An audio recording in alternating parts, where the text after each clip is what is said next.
अगली खबर का रुख करेंगे। कोडीन कफ सिर्फ मुद्दे पर योगी और अखिलेश के बीच जुबानी जंग तेज है। अखिलेश ने सरकार को घेरने की कोशिश की तो सीएम योगी आक्रामक दिखाई दिए।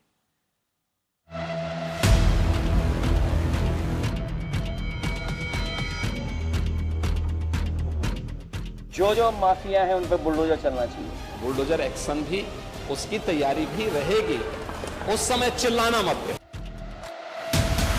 मामला तो कोडीन कफ सिर्फ तस्करी का है, लेकिन सीएम योगी और एसपी सुप्रीमो अखिलेश यादव के बीच जुबानी जंग ने यूपी की सियासत को दिसंबर की सर्दी में गरमा दिया है।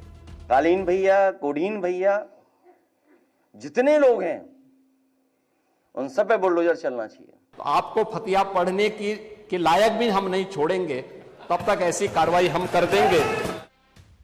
यूपी विधानसभा के शीत सत्र के दूसरे दिन सीएम योगी ने कोडीन कफ सिरप मामले में अखिलेश पर जमकर निशाना साधा।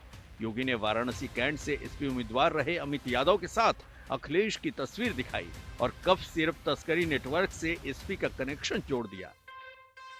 यूपी का जो सबसे बड़ा स्टॉकिस्ट है वह शुभम जायसवाल है और वह व्यापारिक साझेदार है अमित यादव का, जो वाराणसी से समाजवादी पार्टी का प्रत्याशी रहा है। अमित यादव की फोटो अखिलेश यादव के साथ तो है ना? ये तो है ना? ये तो है ना? कई तस्वीरें दिखाई जा रही हैं, तो अगर हम तस्वीरों का ही सब कुछ ठीक मान लें और मेरे साथ खड़ा होने वाला ही अगर माफिया है, तो मेरी तस्वीर तो मुख्यमंत्री जी के साथ भी है। योगी ने इस केस में पकड़े गए सिपाही आलोक सिंह का भी एसपी कनेक्शन निकाला। अभी पार्टी ने जारी किया था, आलोक सिपाही है पक्का सफाई। ये भी तय है अखिलेश यादव के साथ उसके फोटो हैं कि नहीं है? हैं कि नहीं है? हमने बर्खास्त किया है।